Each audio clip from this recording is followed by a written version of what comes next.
Triggers aren't truth. You feel your stomach drop. Someone says something small and suddenly you're spiraling. Sound familiar? That's not emotion. That's a trigger. But here's the thing. What triggers you isn't always true to the moment. It's an echo from something deeper. So during this audio, you'll see how to recognize your emotional triggers and how to respond to your present and not those triggers that are based on your past. So my name's Alex Morgan, and I help you align your actions, your beliefs, your dreams, and your thinking so you can create success.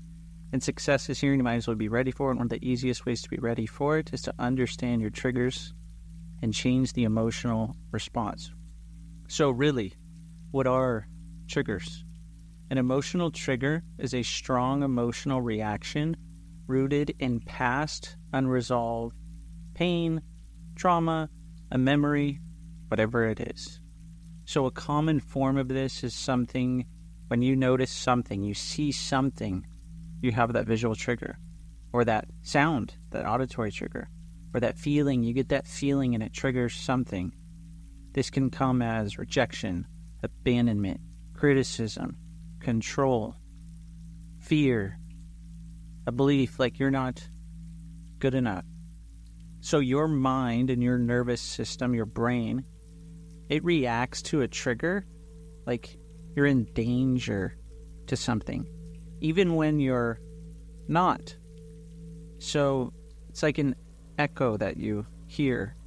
This means that triggers are often about then, meaning the past, and not now.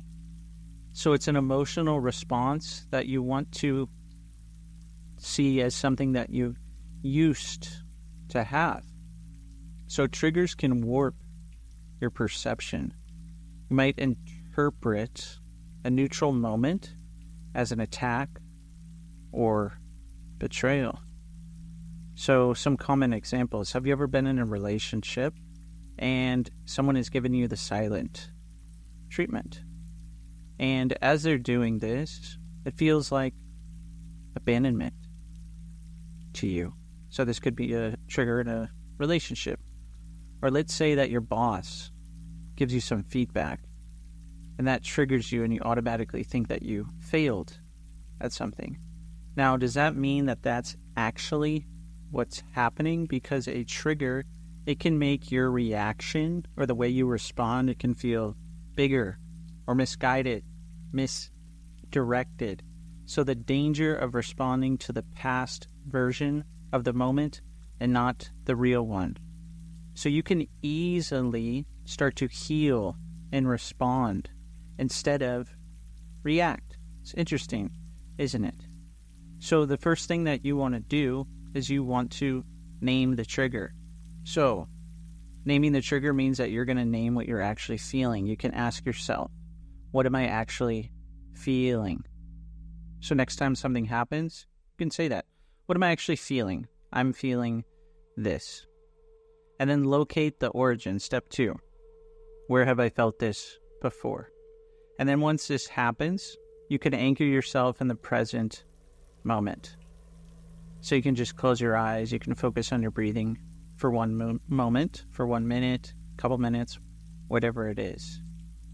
So you're kind of regulating yourself before you evaluate all of your choices. So you're going to soothe your mind, calm your mind, give yourself some space before you actually react. And then you're going to reframe and ask yourself, is this about now, or am I bringing up something in the past? It's a really interesting question, isn't it? And then after you've done that, so the first time you do it, this is going to take a minute or two. Then it's going to become automatic and natural, totally unconscious, where you do it really, really fast and the trigger won't bother you anymore. So after that, you're going to speak and act after you have conscious awareness and not during the initial trigger or the storm that's going on. So here's how you do it. Something happens, you say, what am I actually feeling? Where have I felt this before? Then you're going to ground yourself and then say, is this about now or am I bringing up the past? And then you're going to respond. So that's an easy way to do it. Because if you think about it, triggers, They're basically invitations for you to learn. They're not your enemy. And I'm sure you've been around someone where they had some sort of trigger and you could just tell something's going to happen. And they almost put it on you, like you're the one that did something. You're the one that challenged them. You're the one that brought up this trigger. However, if that happens and you're around people, you can teach them this and you can show them how to build a new response pattern. Because that trigger, it's essentially a pattern that's the start of a pattern. So what is a pattern? A pattern is kind of like a strategy. So a strategy is a certain amount of steps that we do in our mind that lead to a specific and consistent result. In order for that strategy to happen, we have strategies for everything we do. It needs a trigger to set it off. So if a trigger sets it off, then that person's going to react a certain way. Now, the wonderful thing about knowing that you have this strategy is that you can change it doing what I just mentioned.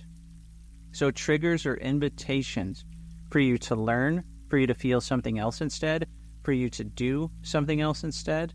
They're also opportunities for everyone else around you to learn and to do something different instead. Sounds pretty interesting, right? So the more you build a new response pattern, then that becomes the consistent outcome that you're getting instead of the original one.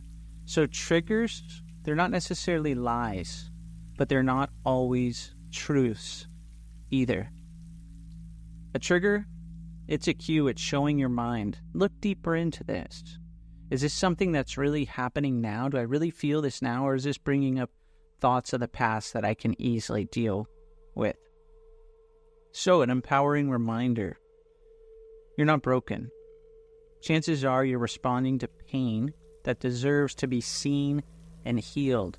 And most of the time, people feel healed. They start feeling healing when they feel like they're heard. So definitely share this with someone who will benefit.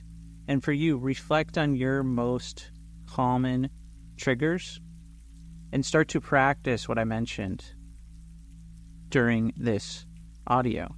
So what's one trigger you've learned to meet with compassion instead of fear? And ask yourself, what are you actually feeling?